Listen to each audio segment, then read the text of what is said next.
What is production? Production is the process of converting resources into goods and services.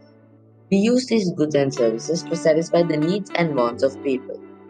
Needs are things that humans need to survive, such as food or water, while wants are the desires that people have. We'll take a look at manufacturing. Manufacturers make goods from raw materials and components. People, tools, equipment, and machinery are involved in the process. Goods can be produced in many ways. For example, if we take chocolate or crisps, they are usually manufactured in large quantities. They are mass produced. But if we take suits or jewelry, which are handmade by skilled workers, they are produced in a small scale. Next is the provision and delivery of services. The range of services provided is humongous and is usually divided into two. First is direct services, also known as personal services. It's aimed directly at customers.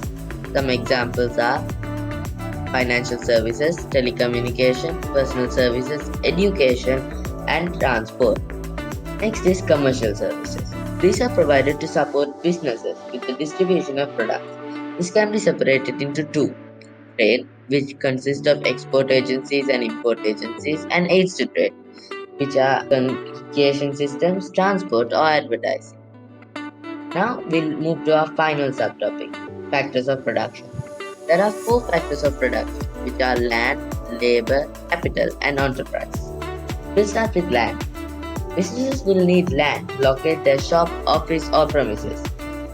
Land can be used for so many other things like coal, oil, iron ore, or any other resource. Next, we'll move to labor. Labor is the workforce of the economy, consisting of manual workers, skilled workers, and managers. Next is capital. This is often known to be an artificial resource since it is made by humans. There are two types of capital: working capital or circulating capital. This refers to the stock of raw materials and components, and fixed capital, which refers to the factories, offices, shops, and tools and machines used in production. Last, we'll move on to enterprise. So, the entrepreneurs are responsible for the setting up and running of the business. Without them, production would not take place. Let's take a look at some of the roles of an entrepreneur. They come up with the business idea, they are the business owners, they take risks, they are important in resource organizing.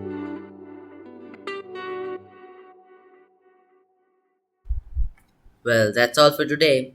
If you preferred it instead of a whack in the face with your textbook, then like and consider subscribing.